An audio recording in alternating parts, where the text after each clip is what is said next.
Right, we are back with another episode of the Newstrength Way podcast, a little impromptu one. Nathan and I thought it was important for us to touch on the big topic of why are gyms shutting down at the moment. And I think, particularly in the local area, I think we're up to 6 or 7 at the moment in the Newcastle. 6, 7? 6, 7. Oh, no. Lucky there's none of the kids around. We wouldn't hear the end of that right now. Lenny's not over in the back over like he was last time. No. So I think, it's a pretty heartbreaking thing as well as gym owners ourselves. Like a lot of people go straight to like, oh, sweet, less competition for you guys. But for us, it's not about like how many other gyms are around. Like we want as many other gyms around as possible. We just want them all doing well and having an impact on their communities. And it's a tough to see when people are shutting down because often it's a person who had a dream like us of what they wanted to create and the impact they wanted to make, and it sort of all goes pear-shaped for them, and they've sort of a lot of them have lost the love for it at that point. And yeah, let's dive into maybe, I guess, what the landscape's kind of looking like now. Like we did touch on this a little bit in the Trends podcast a few weeks ago, and maybe as well what we think are some of the reasons why we see these gyms are having to make that hard decision to shut down at the moment. So Nath, lead us off. Thanks for having me, Jake. It's obviously a really, multifaceted thing happening. Like it's an industry that has a low barrier to entry. Like it doesn't require much to start a gym, just hopes and dreams. And like you and I know, a personal loan each. Yeah. A little sneaky lie to the lady at the loans office. Yes, many still now. And then I think what happens is from the outside looking in, like you said, there's a lot of passion, there's a lot of meaning, there's a lot of purpose around it, and they're not in it for business, they're in it for the outcome.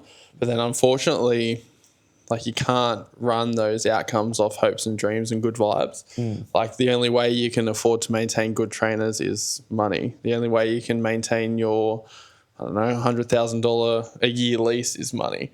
Now I think what happens is they continue to push and they continue to try and make an impact, and they do. Like they do create that impact for people, but they just can't do it on the scale or the operations. There's a lot of inefficiencies, and then it gets to the point where they can't maintain the outputs for the lack of input coming back. So that's like monetarily, but also like we have really great crew here, and I think we're really, really lucky to have that. But for how hard you work, you're more likely going to hear a complaint than a compliment.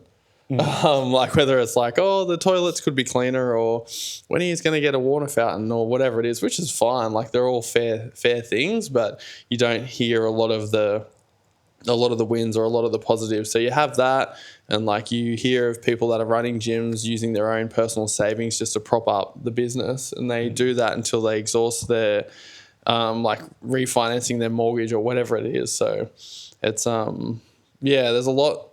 There is a lot that goes into it, but I think sometimes the biggest thing, Jake, is people want to make that difference in the community, which is really wholesome and nice, but they don't realize just how efficient they have to be on the business side of things to do that.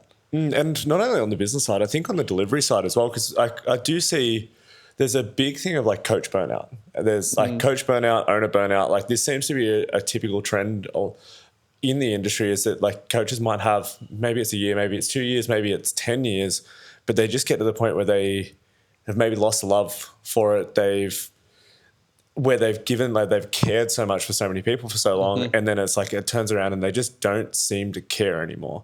And I think that it's not because they stopped actually caring about the impact of health and fitness, but they just haven't figured out like the way to actually operate it effectively, efficiently in those things there. And then also like a lot of giving to then not necessarily get to the point of the lifestyle they wanted to be able to live with them and their families, or their lifestyle has changed from where like you remember what it was like when we were younger coming through, and there was a lot of pretty much. I'm back. I turned my mic off by accident and it buzzed in my hand.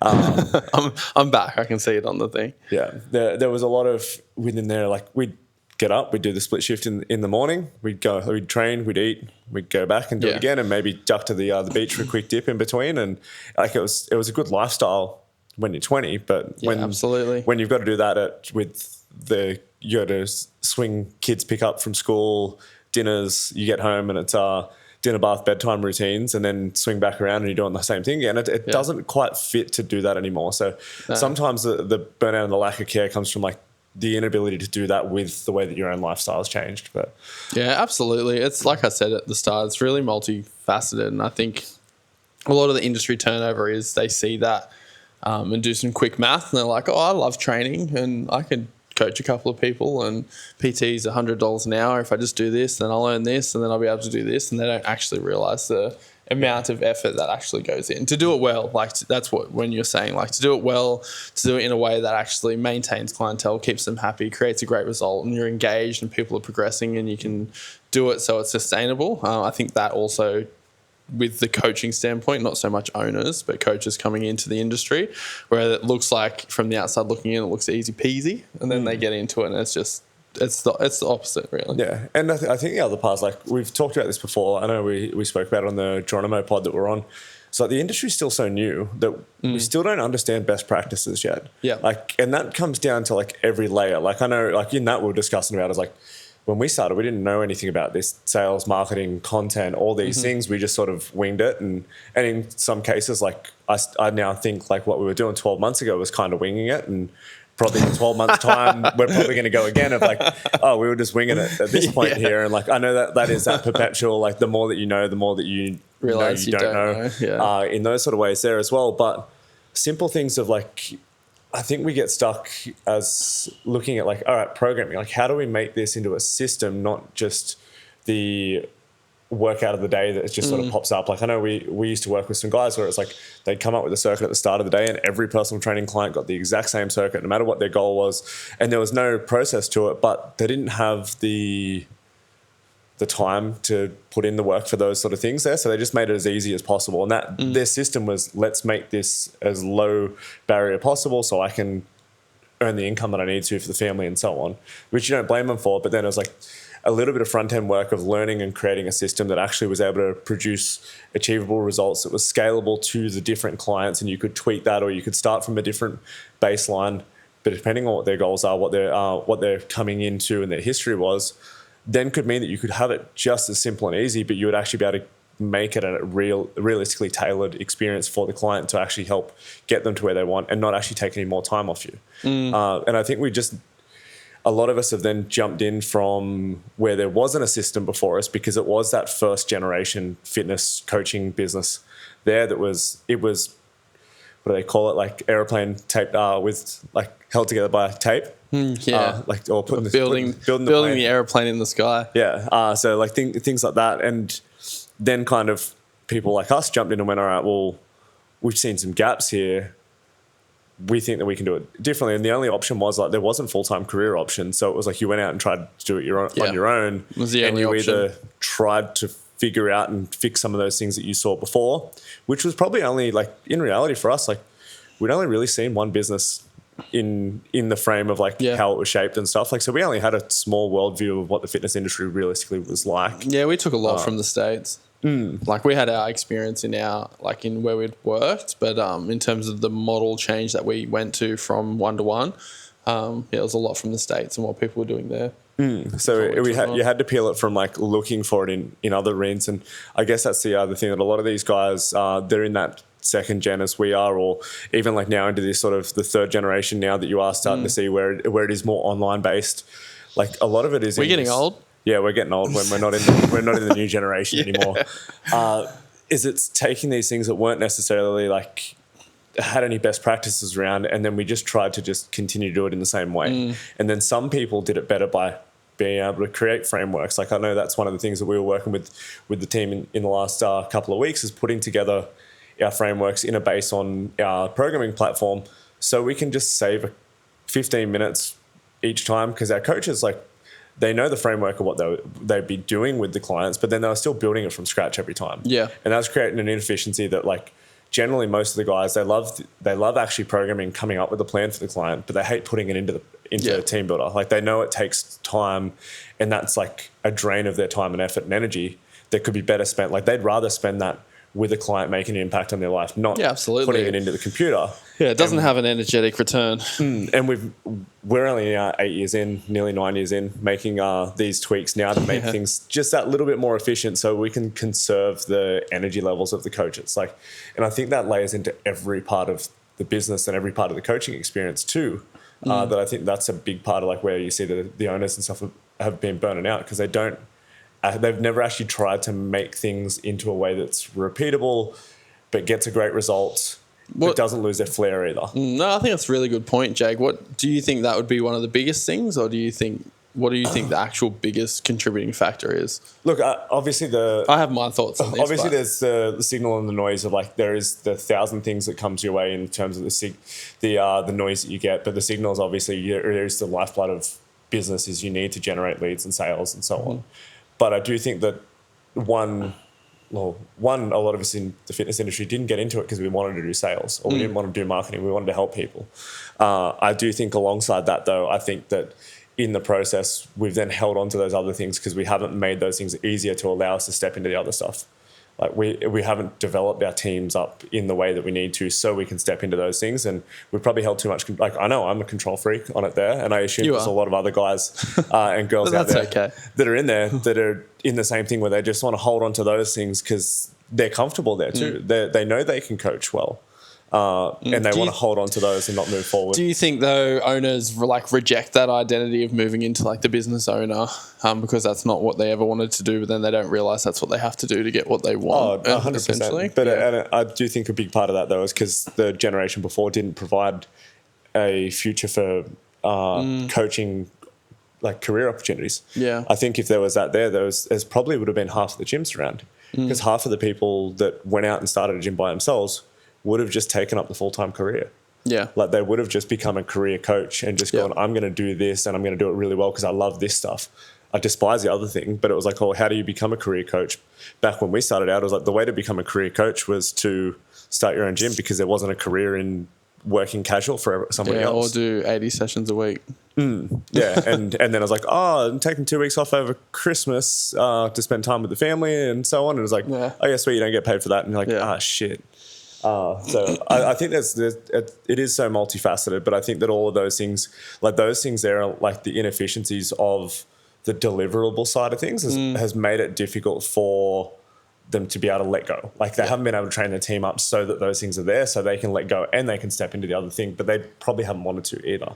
Yeah, I think that, and then also monetarily, it's not easy to be able to achieve that when people make, fitness. CrossFit's a good example.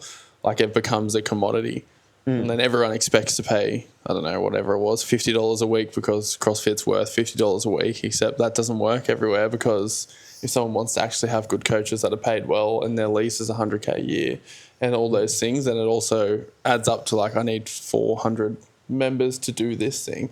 So I think the industry, it's definitely on the right track, but I think it done itself a disservice not looking at it from how it has to operate as a business and just costing a little bit less than the place down the road and then trying to make sure everyone's happy and everyone can afford it. And I can appreciate that. And I think there's places for it. But I think for us smaller gym owners as well, and I think a lot of the time people just run such tight margins, which I can understand why.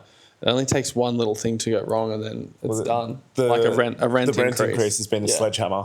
In a lot of these cases from the people that we've talked to, there's the rent increase on the new lease, and we're up for one pretty soon, I assume too. We're in the middle of that for extending where we are here, and but we know it's coming too. We've expected it to be coming there, and that's kind of been the sledgehammer that's killed quite a few gyms. But if that in itself has killed the gym, then it's probably it was only just holding on. Yeah, there probably was some inefficiencies to start off with that wasn't allowing it to get there, whether that's in the sales and marketing side, whether that's in the there's a lot of the places as well, they want to make career opportunities for the coaches, so they end up burning well past their wages budget. Yeah, There's absolutely. been a big challenge, and the challenge of getting good people and giving careers to good people there, but not stepping into that role of in charge of the sales and marketing side of stuff has that's often led in a lot of ways for people to end up in that spot where it's I'm over on wages. The only way to get back in check on that is to get new people, but they're not coming through the doors to us. They're not just turning up on the doorstep. Yeah, and I think a lot of gyms get, from what I've seen anyway, a lot of them get stuck around that 20 to 30 grand a month marker, some less. But it's around that mark, and I think from the outside looking in, people can say that's pretty good, but when you actually start to break it down, it's just not much actual money left over. Like you have, I think the first thing that people don't think of, and I know it was a blindside for me at the start, is the first thing is like GST is inclusive of memberships that you pay. Like, so when you go get a new kitchen done or whatever, it's $20,000 plus GST. Where if the gym does, let's say it does $300,000 a year, it's got 30K there GST inclusive of that. So we're already at 270, and then obviously all the other taxes that come with it, with payroll and whatnot. And then if you have a rent rise, that's 10%, you got a 100K lease. Like it quickly comes down really, really fast. So I think it's just, it's running such small margins, not being prepared for these increases in wages too. Like, what's minimum wage has gone up over the last 3 or 4 years by like probably a total of pretty close to 20%. Yeah. When you account for the super increase inside of that. Yeah. As well. And then alongside that, like we're probably one of the highest workers' comp percentages in the fitness industry as well. So then that's taken on. Tell you what, I'm glad we're not concreting. Shane, if you do watch this, I feel for you, mate. So when you're looking at those things there, it's like it all starts to like add up in those things there. And then you want to have, like, if you come across good coaches like we're fortunate enough to have here, like you want to try to make a lifestyle to where they don't have to be splits every day, you know, which means you need more of them. That's our biggest thing, is like, how can we push as much budget to wages without going backwards? Like, transparently for any business owners watching, like that's our biggest juggle as we grow. Like our biggest thing, like, and it's not any news to anyone else, is to create career opportunities, and we want to do that. But I think a lot of the time, like we've said in the past, people haven't done that, and it's just you get paid where you get paid, you get split shifts, and until you're over it, you're out, and then it's just next person rolls through. But there's always complexities. There's still conversations that we're having with people and that we see, and they're getting paid below the award wage, but they're just told it's like, oh, it's a privilege to have a job doing something that you love. So, and they're just convinced that makes it fine then. That's not fine. It's illegal. Like, that's not fine. It's I think you really, Jake, you've done a lot of good in what you said in terms of stating that the industry is in its infancy, in many, many ways, every way actually. And then there's still just a lot that happens there that's just not helpful for the industry as a whole to grow, where it's becoming a commodity in certain areas, which doesn't help anyone, because you can't be $50 a week unless you have 350 members.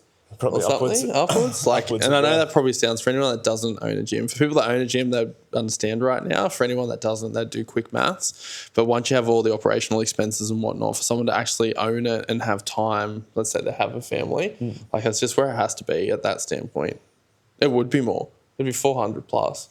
Yeah. And depending on how the structure of the company is laid out, like in the organizational chart and the money, but it's just, it's not easy. Is I guess what we're getting at. It's not easy, but also the industry is not really helping itself. And we probably just need to get better at differentiating between what's a service-based facility and what's a facility-based one, where it's like, okay, you have your open gym and your access and they're running classes and whatnot, except that's just not what we do. And I think people sometimes also get stuck in that in between.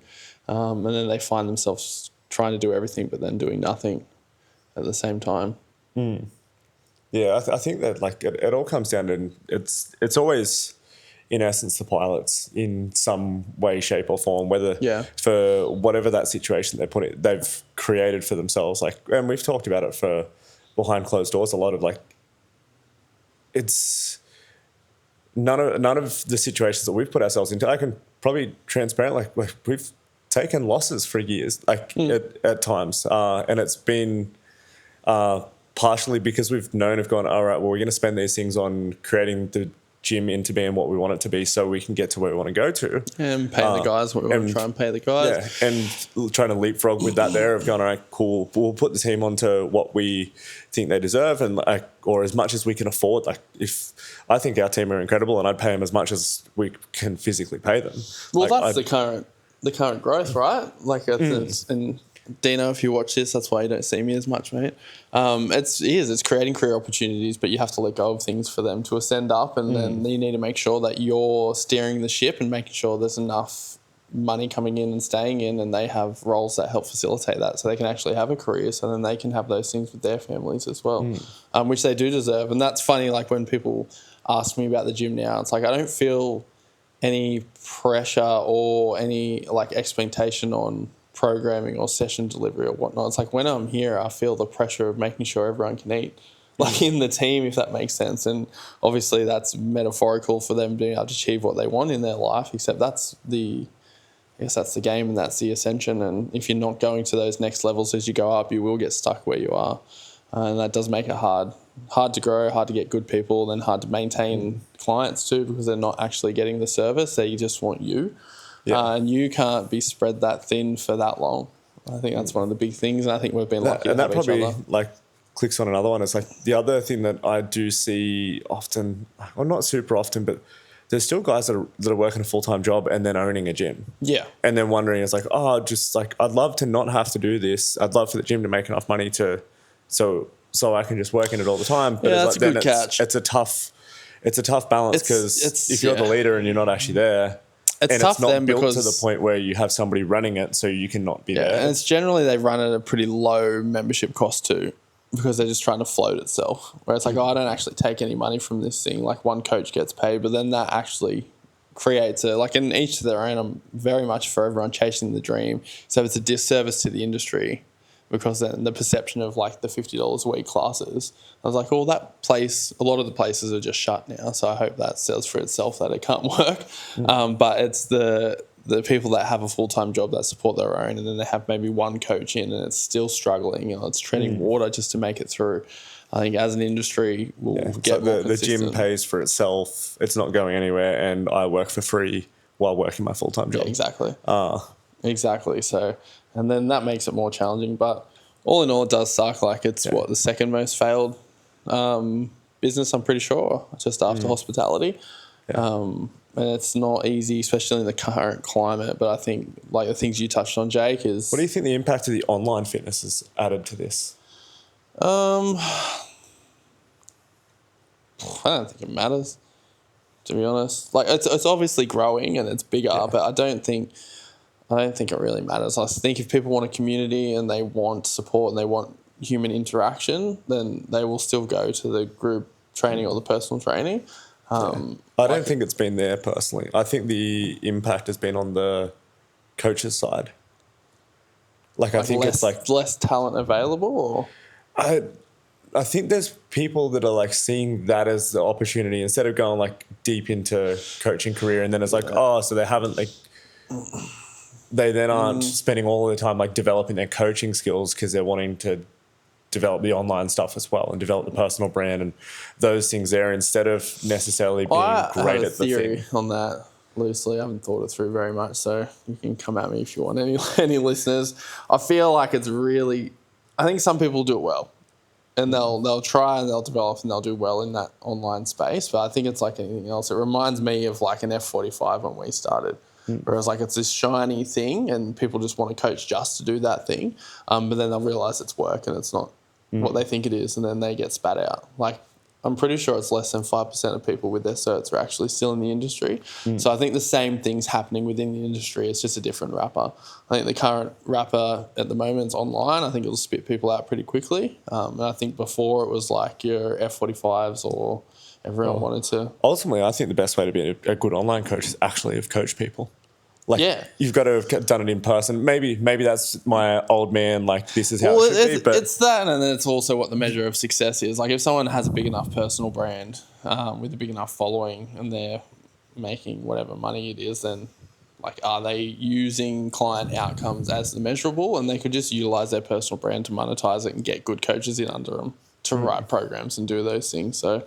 I don't disagree, Jake. I think you'll never be able to fast track and just go straight to that unless you have a big personal brand for some other reason. But there's definitely I don't know. It also seems pretty fucking boring to me as well, Jacob, to be honest. Yeah. I like getting to see the people in here and have relationships. Like we got asked from a business coach a couple of years ago, like, oh, you should, when it was COVID, you should just move completely online, like you won't have the rent and the out. Yeah, it didn't like Not me. those 3 months didn't do much for me. Like Oh, in those mate, it was torture. I'd rather have just sitting behind Zoom at all times. No, not for me. If someone likes it, they like it. Like obviously, there's the upside that gets sold. Like you can work from anywhere. You do everything on your own clock. But any business is going to be hard. Like all that's just like the highlight reel glorified. They're probably actually selling you a coaching program of how to get clients online, to be honest, if that's what they're saying. But I don't know. I feel like we've segued out. But the the online thing, like it is what it is, and it'll be what it'll be. Like the industry, I think at the end of the day, Jake, and this doesn't mean someone's a good or a bad person, but the industry will chew you up and spit you out really quickly if you don't have like maybe you have a false perception of what it is or what it's going to be, or potentially that it's you are trying to make a quick buck or whatever it is. But I feel like you have to really want to be in this industry to stay in it. I think the other returns, just like monetarily and whatnot, obviously there's money to be made, but all those things aren't the focal point. Like if you want to make impact, you want to build relationships, and then you want to be able to do that on a scale through creating career opportunities or having multiple facilities or whatnot, like you'll be able to make it work. But it's not like, I'm more than happy for anyone to argue against it, but it's not easy. It's not an easy industry to be in. Yeah, no, for sure. I think, like, just to wrap up on the online thing, I think it has probably made it, like, I know we've had conversations with different coaches in the past who, like, it was for opportunities for them to, like, whether they wanted to come and join us here, and they were sold and was like, oh, I think I'm just going to go and do this whole online thing, like, easier than coaching. Like, arguably, like, maybe it is, maybe it's not. Like, I think a lot of, like, it's probably might be easier on the delivery side of things. Like, you're not projecting your voice for, like, and managing a room of 20 plus people at a time. But then there's its own set of difficulties, its own set of challenges alongside that there. And I think it's possibly I think it's nearly been it's the dream that's being sold now to the younger ones coming through, versus beforehand it was like, oh, just you would be able to charge $100 an hour to do PTs, and then you can work 20 hours, make $100,000 a year, etc., and go and spend your day at the beach. Like that was sort of what we were getting spun as a dream beforehand, and then like when we were I think 18, 19 and doing it. I think we've only lasted because I don't know if you never thought of that. I never thought of that. I don't think I like. Not once. I was like, I'm not made for the beach. I don't think I was meant to go and do that anyway. I was like, I just want to know everything humanly possible about just becoming a weapon and looking after my mental, emotional health, and then letting other people do the same and using it. And then that stuff was always second. I guess that highlights where we're at now too. It's like we want to make the impact, and we'll just make sure that monetarily it can be sustained long term. But if we were to wrap this up so I can get my children on time from school, maybe we can give some, I don't know, lending hand to some owners that do feel like they're struggling, or they listen to this and they feel like a rent rise would put me under. I'd like them to be able to reach out and just chat, and it's nothing official. Like I really just enjoy chatting with other gym owners. Like sometimes people stay to themselves and they think, like you said, like it's competition. There's that many people in the Newcastle Lake Mac area. There's like there is. You look at it in our bubble here. Like you've got the guy. 2 of the gyms down the street have, like probably 3 have 200 plus members. Like we're all in the same. We could probably throw a tennis ball. Not me. I can't throw to save my life. But most people throw my shoulder out if I don't. A younger, not busted up person could probably throw a tennis ball and reach these other gyms. And we chat to them in the coffee shop all the time. Like it's all so much better. It's just so much better. And it's similar problems, similar issues, and it feels good to feel heard as well. But I think if you are, I guess if you're, first thing, if you are a client and you're listening to this, not of ours or just any gym, I think it's important to know that the owners do a lot. Like there is a lot that goes on behind the scenes. Like and when it's all someone from a comes place in, if they care. Absolutely. Like that's the 100% reason why any owner is in the industry at all. Yeah, absolutely. And like you, as a consumer, you see it as the sessions, but then behind the scenes, there's so many things that happen. So maybe just give them a hug or buy them a coffee or something like that, just so they feel appreciated. And this isn't a plug for Jacob and I to get a coffee. We're very caffeinated. But if you guys do, I never say no. Yes, exactly. So I think that's important. And then I think to give the gym owners listening some takeaway, I think the biggest takeaway is you're not alone. Like, it is hard and it's meant to feel hard. And sometimes like it's just what hard feels like, but it doesn't have to feel that way all the time. I think an important thing is that you have to, whether you like it or not, you have to know your numbers. Like, you have to. And just to keep it basic, you need to measure how many leads come into your business, let's say a month, how many of those leads turn into an actual member, how happy those members are when they're here. You can measure that in whatever way you want. Attendance is one. How many leave every single month? And then overall, what's the lifespan of a client and how much that's worth to you. So say if someone pays, I'm going to keep maths simple, $10 a week, they stay for 10 weeks, that client's worth $100. And then that way you can actually see how much you can spend through advertising and those other things and pay coaches and all that stuff. So it's not to necessarily, those numbers aren't to see how much money you'll make. Those numbers to forecast what you can actually handle with your growth or with putting on trainers, or if you get a rent rise, or how much can I actually put to this campaign in marketing, or what's good versus bad look like, instead of just being like, oh, I feel like we've had so many people leave this month. Like, what did we do last month? And you're like, I don't know. You have to have trends. You have to look at everything. And that's you need to be able to look back on last year, the year before. Like, that's often like, we only know what our seasons look like because we've got the data to track it. Yeah. Like, we know what we can expect through the year.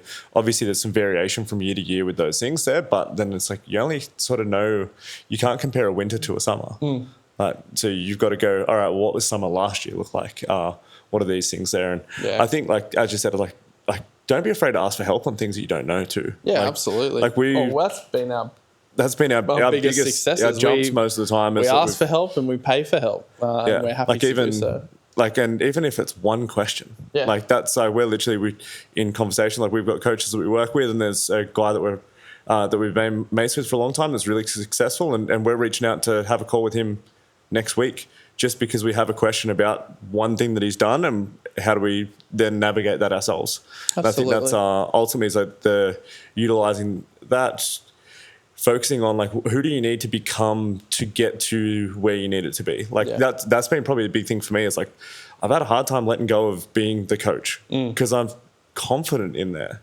And then the roles that I've needed to step into, I don't have any runs on the board for that yet. Like, or I'm getting them now, but I haven't had runs on the board there. So it's unknown, it's uncomfortable because you have to learn something that you don't know how to do.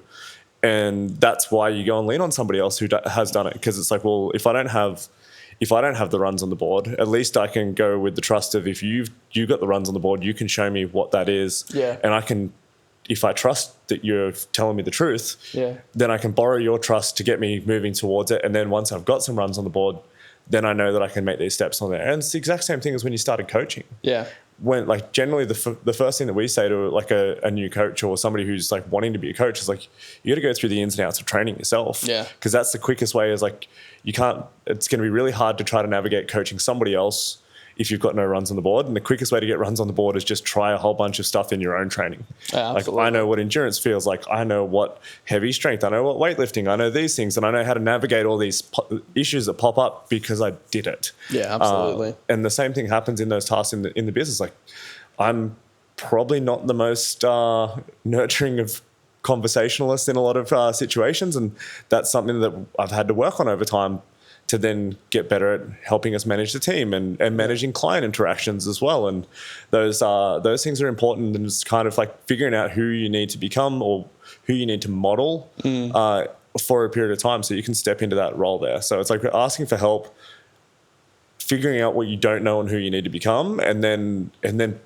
knowing your numbers is probably like the even we know some guys who have got very successful gyms, but they wouldn't be able to tell us those things without going and asking their accountant, and it stresses me out. It stresses me out with their businesses. So I love them dearly, but it stresses me out. So yeah, I think what you said then, Jake's really good. I think you need to know your numbers. You need to know who you have to be or who you're becoming, or who you have to be to be the leader that has the business that you need. So say if you're a gym owner and you're running all the sessions and you're doing, I don't know, 10 grand a month and rent's 8, and it's just hard work right now. I think it's, if you know who you have to become, that helps you choose your actions, but you have to know your numbers. And if you feel like if you're really just stuck or you're on that hamster wheel, so to say, I think it's just probably the time where you ask for help, and it could just be a DM in someone's inbox or Instagram or whatever it is, or if it's actually paid coaching, and we've done so much of that over the years, and it's I all reckon been we're probably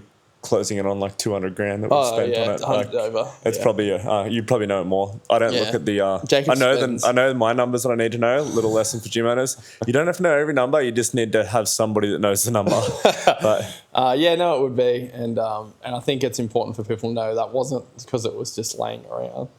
I think that's an assumption too. Like, I remember having a conversation with someone out here on the floor, like, how much do you reckon you paid for business coaching? I was spending $1,500 a week when I didn't have it before we opened. Yeah, exactly. Like, $1,500 a month, sorry. Yeah. $1,500 a month on business coaching. I think it worked out that I had $50 left in my bank account to pay for food, fuel. Like, it was pretty much, it was like my two big expenses were rent and the expenses of like the household, like power, etc. My phone, and then I paid for the business coaching, and Jess paid for everything else for 6 months before we opened, because that was the only option. And we knew enough to know that we didn't know. So I was like, well, I'm just going to do this, and worst case scenario, we'll just move back in with our parents because we can't afford to rent the house anymore. Yeah, I remember that. And I was borrowing $500 a week off Sarah. Thanks, Grabs.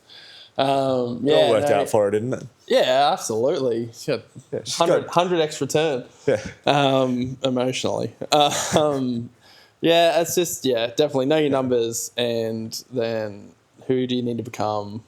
Don't be afraid to ask for help. Like, a conversation can go so far. And we know what it feels like to feel stuck. So if you do want to reach out. If you're a member of somewhere, give your owner a pat on the back, unless they're an asshole. That's it. I think that'll wrap us up. That was our short 10-minute episode that turned into at least 30 or so now. 35. But that showcase, like, we care about this shit. Like, it's important to us. Deeply. It's very, very important that gyms are successful, because we believe strongly that, like, this is the most impactful industry to me that's out there. Like, we're at the forefront of people's lives, their mental health, their physical health,